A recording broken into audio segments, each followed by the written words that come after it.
Starting, there is an elevator, and it's faster than stairs. Also, only through the elevator can you get to the gathering hub, where you can see players in your session, and you can accept special event missions here. Chief's Choice is good for beginners, but later you will need to customize your own meal. Meat gives an attack boost. 2 gives small, 4 medium, 6 large. Fish is for defense boost, 2 small, 4 medium, 6 large. Veggies are for elemental resistance, and it works like the previous ingredients. Drinks only give skills. The amount of bonus health you get from Food Buff Max you can get is 50. Depends on how many fresh ingredients you chose, the ones with a green sparkle. And it's also important for the activation chance of the skills you picked. Skills depend on how much food you picked from a specific row. 5 types of skills are shared with meat, fish, and greens, and 4 you can only acquire from drinks. Each type has 3 skills. You need to look into those skills yourself. Some of them are really good, such as boost to mounting, boost to stun, prevention of fainting once, increased health recovery from items, increased Zenny reward or number of times you can carve monster or reward items at the end of a quest. To preview the whole set, drag the mouse on the armor's name and press N. Personally, the most important thing about armor for me is not the skills, but how it looks. You can't hunt monsters with all pieces from different sets and look like a clown. Later on, there will be set bonuses that will be active if you get a couple of pieces from the same set. The difference between alpha and beta is that alphas have more inherent skills, and betas have fewer skills, but more and bigger gem slots, so you can customize it. In some sets, alpha offers a little bit more defense. You can sort by skills to search for a specific one, like earplugs or stun resistance.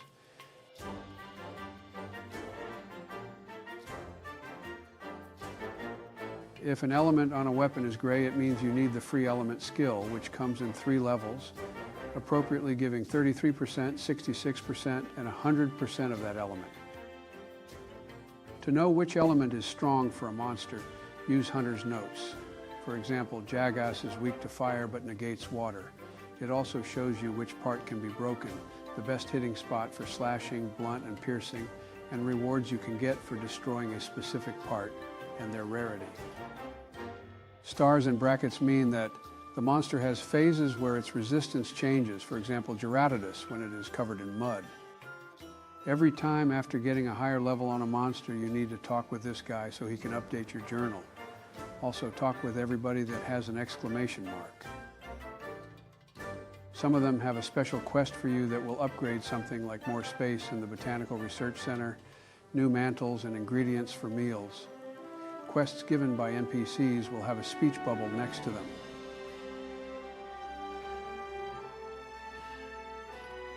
For quick money, use Daily Voucher and do commissions that have more than one monster, because usually they have a much better Zenny reward. Also, you can sell all trade-in items in your box. I mainly play LS, but I also know some tips for the Great Sword. The most important thing is the timing of releasing your button during a charge slash. If you do it correctly, there will be a red glow from you to your sword. To hit a sleeping monster with just the tip, you can walk to the beginning of hitbox on its head, use guard, roll back, and you will be at the perfect distance for a 3rd slash.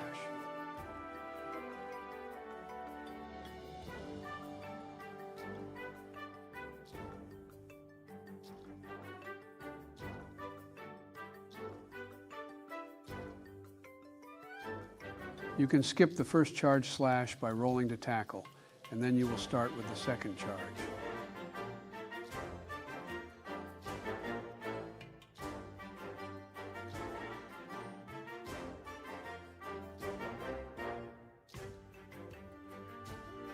You can also skip all the way to the true charge slash by using tackle while charging.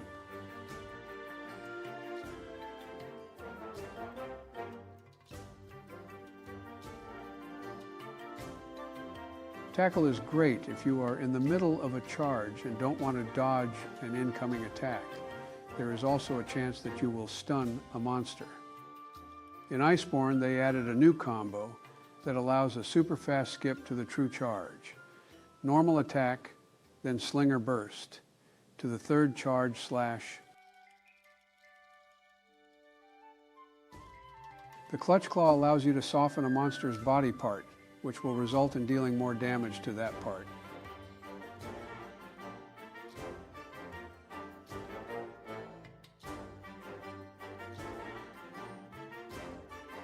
If you clutch claw to a monster's head, you can use the claw attack, right mouse button, that will turn the monster in the opposite side that you are on.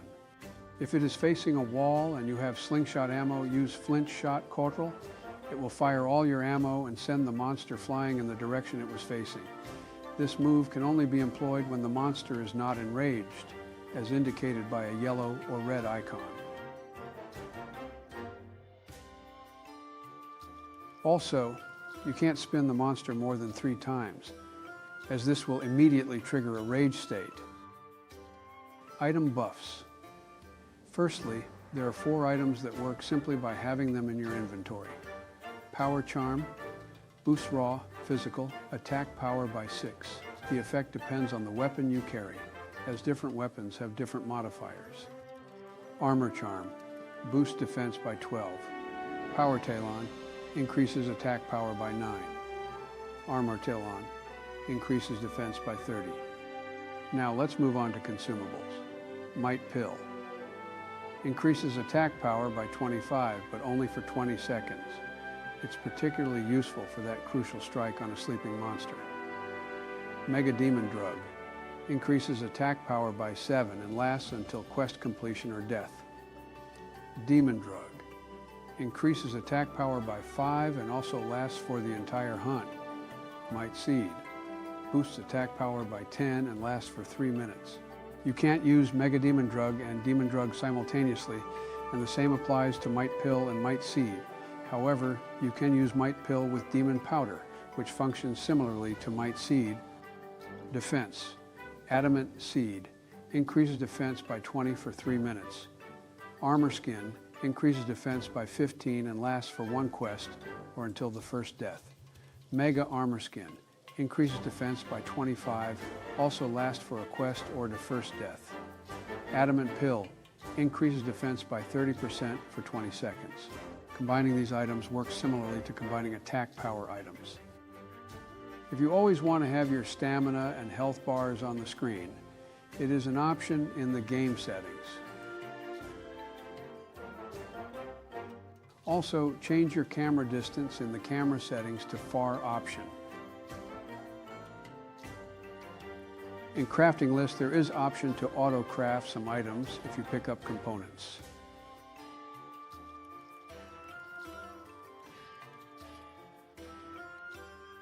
You can rearrange the order of items on a bar by going into the item pouch and clicking R.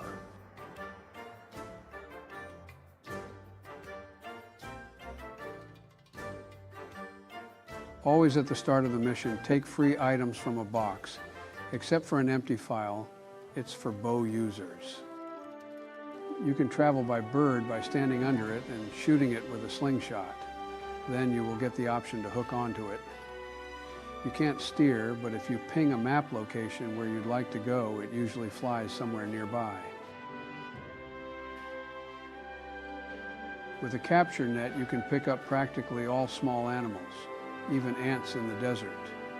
It rewards you with points, and later you can release them in your house. There is fishing as well. You can also capture fish with a net, but after 1 throw, the rest will flee. Use environmental traps. They deal a lot of damage and can help you knock down monsters.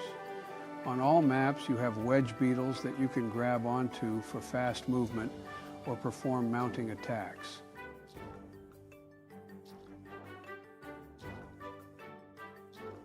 During mounting, pay attention to the light around your map. If it's white, you can attack. If it's red, it means the monster will try to throw you off. Use the control to grab onto the monster. If you attack during that time, your stamina will deplete rapidly. Mounting can be performed when the monster is enraged, so it's better to use the clutch claw before. During a hunt, you can usually mount a monster 2 times. After that, if you're not playing insect glaive, it's really hard to get third one.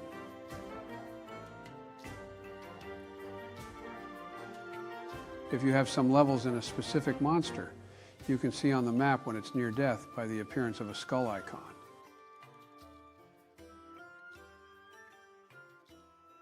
To perform a jumping attack, you don't need to fall from the edge.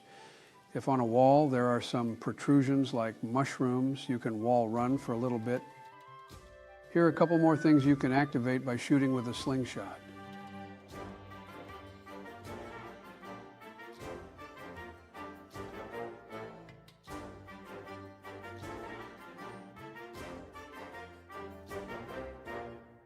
A max potion is a must-have item. You can carry only 2, but it's much faster than a regular potion. And if you haven't eaten, it increases your HP to its maximum value. If there is an annoying monster that interferes during your fight,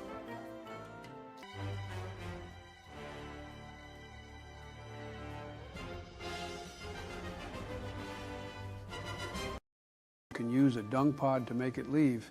Usually it takes 2 or 3 shots. A flash pod blinds monsters and knocks them down from the air.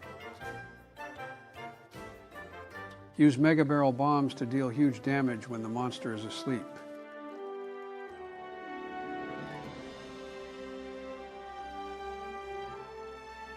A safer option during capturing is to throw 2 tranq bombs first and use a trap later.